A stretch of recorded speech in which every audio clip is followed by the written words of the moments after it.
Welcome to episode 3 of the AI Search Report. Today we'll answer, is Google still the dominant search engine? What AI platforms are the most important for SEO? Does topical authority actually matter? And is Google lying about organic traffic to publishers? I'm your host, Nathan Gotch, and this episode is brought to you by Rankability, AI SEO software that helps you rank everywhere customers are searching. Let's get right into it. Okay, so Datos and SparkToro just launched a state of search report. Just going to show you a couple quick data points here. So number one, when we look at the overall search landscape, just traditional search, we're not talking about AI right now, just traditional search, Google continues to be the dominant force. So as of right now, the main players in search, we know that we have Google, Bing, Yahoo, DuckDuckGo, and Baidu, obviously much more prominent in China. But the other one here that's missing is also Brave. So I'm not sure the percentage that Brave would have here, but overall, Google is by far the biggest search engine. And we do know that Bing has, slightly chipped away at their dominance. But as you can see, for those that are listening in and not watching here on YouTube, you're going to be able to see that in July 2024, all the way up until about June 2025, Bing was actually making some pretty good progress as far as chipping away at Google's market share. But over the last 3 months here, it's slowly been kind of just reverting right back to Google being that dominant player in traditional search again. So in essence, not a whole lot has changed. The next thing here is the distribution of search clicks over time on Google. So when someone conducts a search, where are those clicks actually going? So come to find out, about 26%, over a quarter of the activity on Google, it results in no clicks at all. So over a quarter of people that are searching are not clicking on a single thing. They're, I guess, getting their answer maybe from an AI overview, or, they're satisfied, whatever it may be, and then they're just leaving Google. So that's a lot of people. When in the grand scheme of things, how many searches are conducted per minute on Google, it's a lot. Okay. So over a quarter. And then also the intent of queries that go on. This is specifically desktop search. Only about 1% of all searches have purchase intent on Google. So only about 1%.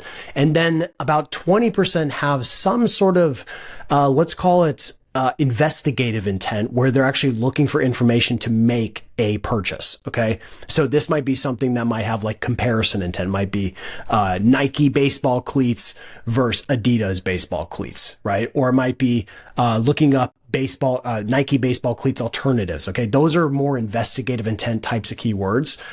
Or it could even go even higher up in the funnel. It could be like best baseball cleats right now, for pitchers. Okay. So no brand included in that query. So those would fall in that, like, let's call it 20%. So overall though, we're looking at only about 20 to 21% of searches conducted on Google actually have some sort of path to conversion. So that means it was a classic 80-20 rule. And the other 80% is really probably informational in nature. So when people talk about losing traffic to their websites, that has affected pretty much everyone. But a lot of those queries and a lot of that traffic that has been lost, it was informational queries that likely were very top of the funnel and very far away from conversion. So the metric to really be paying attention to is, has the revenue changed? That's really, really important. Has the lead volume changed? And if the answer is yes, then that's something that you're going to need to investigate. Probably if you're seeing a decrease in visibility on those commercial queries, even in traditional search and in the AI platforms,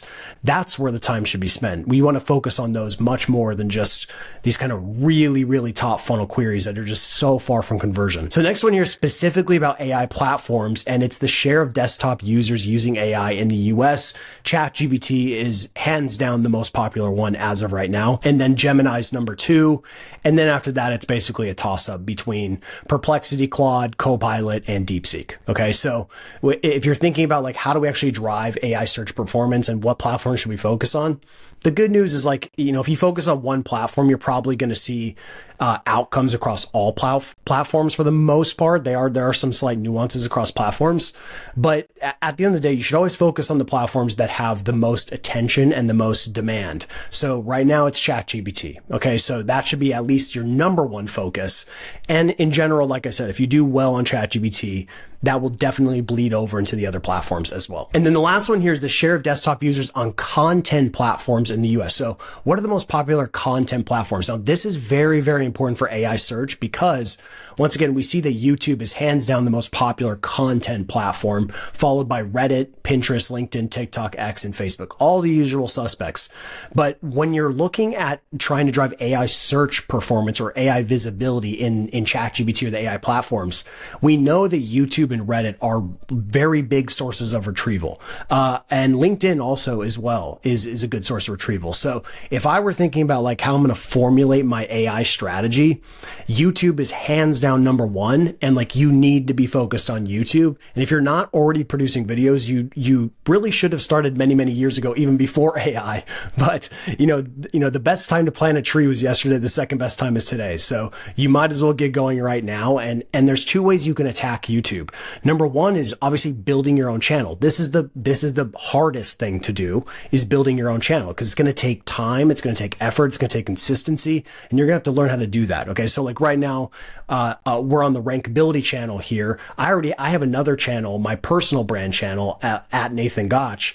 And I started publishing videos in 2017, and it took me many, many years to get to where I am now. And so you have to have a lot of consistency over time. It's really, really the only way to do this. There's no shortcut, but YouTube is so critical. I cannot stress it enough. So that's path number one, is building up your presence, which I think you should have begun yesterday. And the second best technique is actually just to identify influencers on YouTube. So get influencers. You can actually, pay them to talk about your brand as an advertisement, and that will actually be used in retrieval. Okay. Because the way that the AI platforms work is not that they're actually like going to YouTube and like watching your videos or watching someone else's videos. What's happening is they're going and they're extracting that transcript, and they're using NLP to understand that transcript and extract the entities out of there. So when your brand is mentioned on many, many videos, that starts to build consensus about your brand, and that's good for AI platforms. So YouTube, hands down, is the most important one. You should be doing both. Build your own channel and then investing in influencers who can go and promote your brand as well. All right. So now moving on to a post from Sean Anderson. He said that topical authority is no longer a theory. The Google leak reveals the site focus score, which algorithmically measures your site's niche focus. Stray too far from your core topic, site radius, and you dilute your authority. Specialization isn't just a strategy, it's a score. Okay. So I wanted to highlight this because, this is obviously a highly controversial topic, and you can always find, examples that disprove this. However, I think just in general, like even if we're not talking about like what's a ranking factor or not, like actually what's baked into the algorithms, I think it's in general just a smart thing to do. And this is just good marketing, which is when you build your website, you should stay focused on one core topic and really dominate that topic to the fullest extent. When we do audits on websites, I'd say like 9 times out of 10, we will find websites that, first of all, number one, focus on topics they should never be focused on. I'll give you kind of a small example here. When the pandemic was going on, I was doing audits on a lot of personal injury lawyer websites, and they would be talking about like, I won't say it because YouTube might flag it, but how to avoid getting blank on an elevator. Okay. So this would be a personal injury lawyer, talking about this topic, but they're not a subject matter expert, and that's not their field of expertise.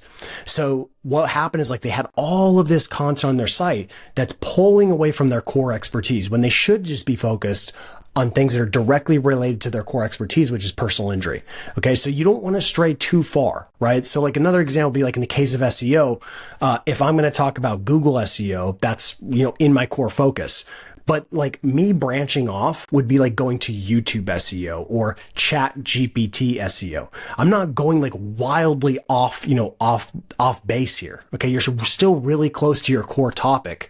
If all of a sudden I start talking about, organic Facebook marketing, technically that's still in the digital marketing space. So it's still somewhat there, but it's still too far off from that core competency.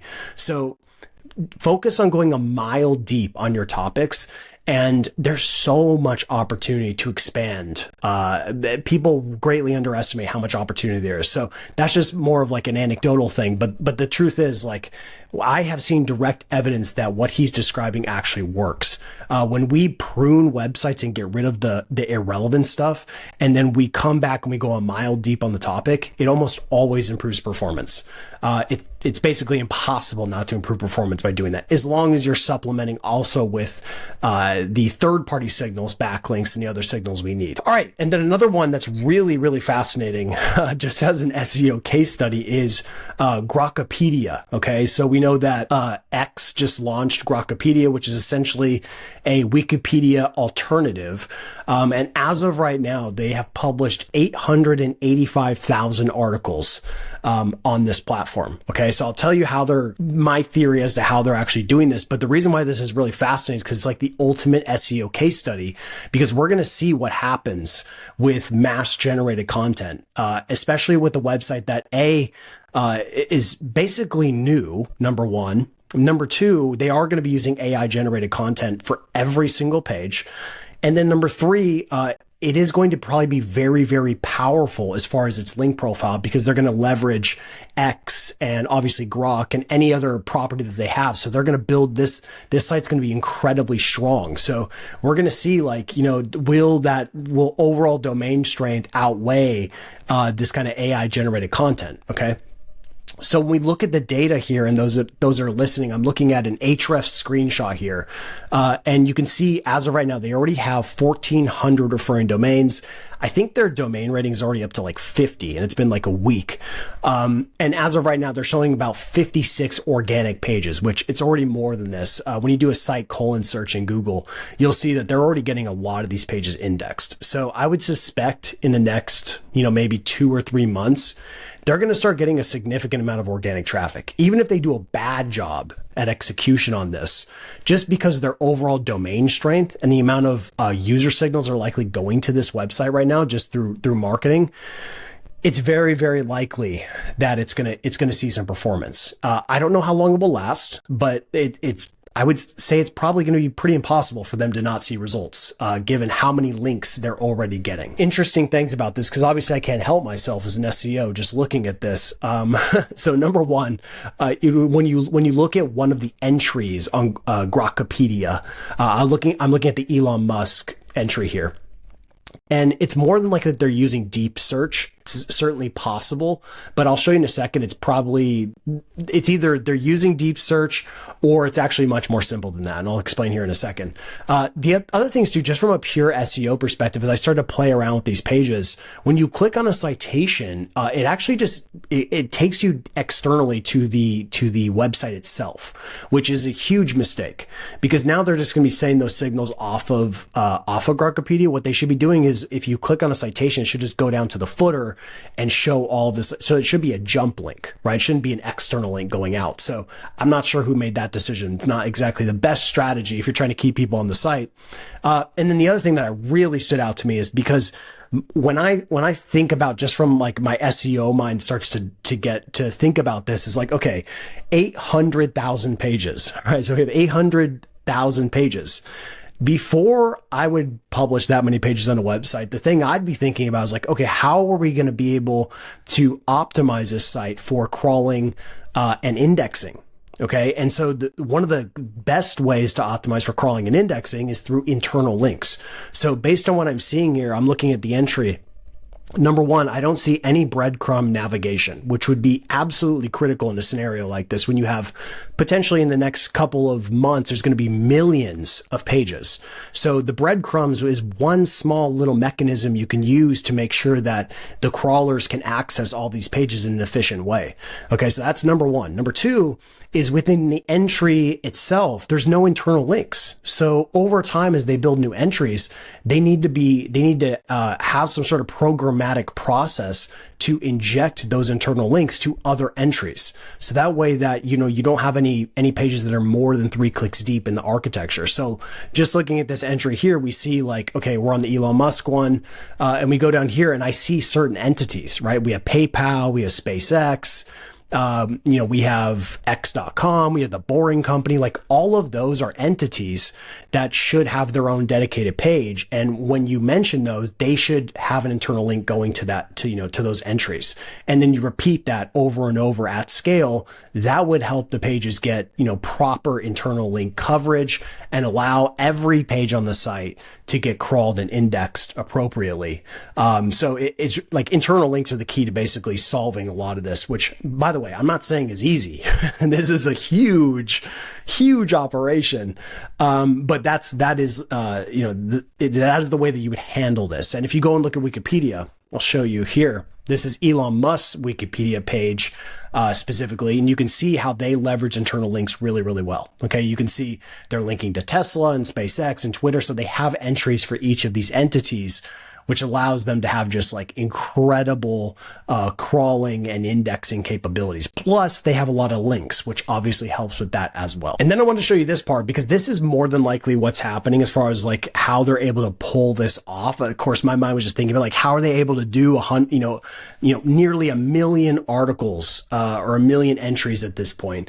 And so more than likely, like the simplest solution is usually the right one. So more than likely what they're doing is they're just scraping Wikipedia. So they're extracting all that content. They're running it through their LLM, which is Grok. And then Grok is likely, for a lack of a better word, regurgitating that content in other words, rewriting it. And then they maybe run it through a little bit of QA and then they publish it on the site. So there's probably some, automation layers going on here, but in general, that's probably like at a very, very high level, that's probably what's happening. So extracting from Wikipedia, run it through Grok to rewrite it, publish it on the site. And like, I don't think it's any more complicated at a high level than that. I don't think anything highly sophisticated is going on here, but that's probably what's happening. Now, is that ethical? That's not for me to decide, but I just think it's, obviously it's quite the experiment for us to at least track and pay attention to. And then the biggest news here is Alphabet, Google, of course, announces their third quarter 2025 results. And they had a really, really good quarter. Okay. One of their best ever. In fact, it was the first time that they've ever had $100 billion quarter, which is just mind-blowing as far as the numbers. And it's what's really fascinating, of course, is most of their revenue comes from search and specifically Google Ads. Okay, so we're gonna talk about this here in a second. A couple quotes here. This growth rate increased in Q3, largely driven by our AI investments in search, most notably AI overviews and AI mode. And this is a continuation, which is it now has over 75 million daily active users. Okay. So these products are being used a lot, which, we're talking about earlier in the statistics that, over a quarter of searches end without a click. You can thank AI overviews and now the emerging AI mode here, that's going to, be even worse, more than likely. And we're going to talk here in a second about some of the things they didn't talk about in their shareholder reports here. Okay. Another one here from them is search and its AI experiences are built to highlight the web, sending billions of clicks to sites every day. Okay. Just remember that quote. Okay. This is what they said. They said sending billions of clicks to sites every day. They never say how many clicks. They never say if those clicks are growing. Okay. Just keep that in mind as we go through this. Another one here. Our investments in new AI experiences such as AI overviews and AI mode continue to drive growth in overall queries, including commercial queries, creating more opportunities for monetization. Keep that in your mind as well. So just remember, billions of clicks to site every day. So they claim they're sending billions of clicks to sites every day and that overall queries are growing. Keep in mind, queries are not clicks. So the reason why queries would grow in this scenario is if you're using AI mode and you search your initial query, then you ask, 3, 4, 5, 25 follow-up questions. Each of those gets counted as a query. Okay. So of course, queries are going to grow when you use chat platforms. ChatGPT, same thing, right? Same exact situation. Gemini, same thing. Claude, Perplexity, they're all the same. And those queries will grow because every single time that you prompt an AI chat platform, that's a query. So of course that's going to grow. And so now to the conclusion to this, which is what's conveniently missing from the transcript and the quarterly report. Okay. So a couple of things. You didn't see anything about organic clicks. You won't find anything about organic CTR. You won't find anything about organic traffic. And you definitely did not find anything in these reports about AI effects on publishers. So why would they just omit this information if they claim that organic clicks are so healthy and that they're sending billions of organic clicks to websites? Okay. Just something to think about. All right. And the truth is, if it was a favorable number, they would report it. So the reason why they're not reporting is probably because it's not super favorable. And it is because of these AI products. And these AI products are killing clicks. Okay. Let's just face it. They are killing clicks, which is good because, in some ways, because it's forced a lot of us to change our strategies, right? We can't just rely directly on Google anymore. And as a result, it has allowed us to explore much broader strategies, going after the AI platforms or thinking more about YouTube or whatever it may be. I think it has kind of forced a lot of SEOs to think much more broader and become more multifaceted in their skill set. So in some ways, there is a silver lining on all of this, which I think, SEOs, I'm very biased, but I think SEO professionals are like the most equipped to handle this new environment. But at the same time, Google has made this very, very challenging for publishers specifically, especially any website that is reliant on ad revenue or affiliate links. It's tough out there. I mean, I would be very, very nervous if it were me in that scenario. Now, of course, businesses in general that sell products and services, they can adapt much better because, they're going to lose a lot of that top funnel traffic, but at least they can still focus on the commercial queries and still be able to drive revenue. So the effects on revenue kind of still remain to be seen as far as AI. I think it's more than likely that it won't affect businesses that much. I think who's going to be affected the most, unfortunately, in this scenario with Google is obviously pure publishers, content businesses. So that rely on organic search traffic from Google specifically. So just keep that in mind when you're looking at this. Google's a very, very smart company, one of the smartest companies ever in the history of humanity. And they don't just conveniently leave out critical details about their search engine. That's not an accident. It's not an accident that they just didn't talk about clicks or organic CTR or organic traffic. Like, I'm just telling you, that is not an accident. That is by design. And that's because it's not super favorable. And don't expect to see anything about clicks going forward. I would imagine you're not going to see that really ever. They're going to talk a lot about queries. They're going to talk a lot about revenue growth, but remember, like, Google's business model is dependent on getting advertisers to use their product. So when there's not as many clicks for organic, you are left as a business to just pay for ads. This has always been the case. And slowly this has been happening, over many, many years with SERP features and various things. Google just slowly keeps chipping away at clicks, organic clicks specifically. And when AI came around, it kind of gave them even more power to attack this, right? So I don't suspect it's going to get any better as far as CTR. So, you need to refine your strategies. Okay. Last thing is, I've got some really, really good free tools for you that you can use. So if you go to rankability.com/tools, we built some really good tools recently. So I'll show you a couple of these. And if you're listening in, once again, just go to rankability.com/tools and you'll be able to find these. First one I'll show you is actually an AI search indexability checker. So you can just take any page like this. And the reason why this is important because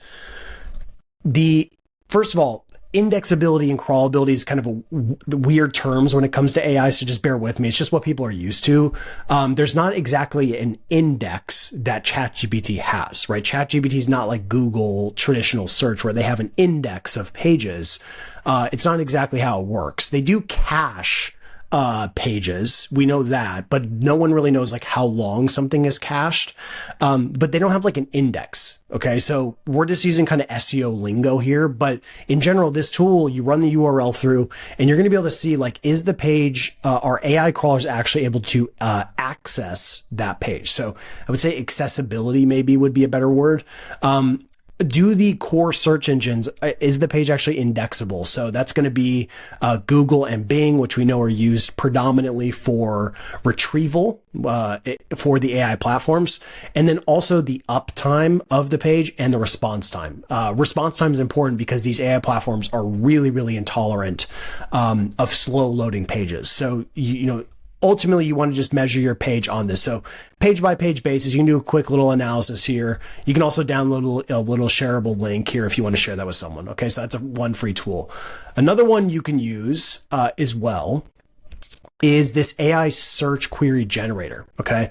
This, once again, another free tool, but this is really important too if you're trying to do AI search tracking and analytics. So you want to be tracking to see if your brand is showing for commercial queries. Okay. So I show some good prompts and bad prompts on the page, but basically you can go in here and just search something like baseball cleats. And what this, if you enter a seed keyword, and then it will produce some synthetic queries for you. And we've tested this quite comprehensively. We've used queries directly from Google Search Console. We've used synthetic queries. You know, the AI is really good at producing synthetic queries. Okay. They're pretty realistic. So you can take one of these queries, run it through ChatGPT, Grok, you know, whatever AI platform you want, and then see if your brand is popping up in that AI generated response, and then repeat that across, you know, many prompts. Okay. You want to have a lot of prompts, a nice prompt bucket, 25 to 50 prompts around one particular product or service to get a good surface area about your visibility. Okay. So this is once again, a totally free tool you can use. And then the last tool I'll show you is another cool one we just built yesterday. Is a People Also Ask Explorer.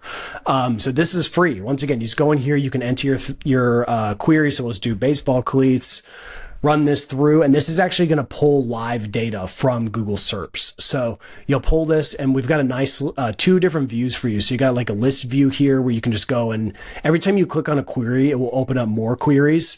And then you can also look at the tree view, so you can kind of visualize what this looks like, you know, if that's your thing. Okay. So these are all free to use. So check them out. Once again, rankability.com/tools, and I'll see you next week. Thanks.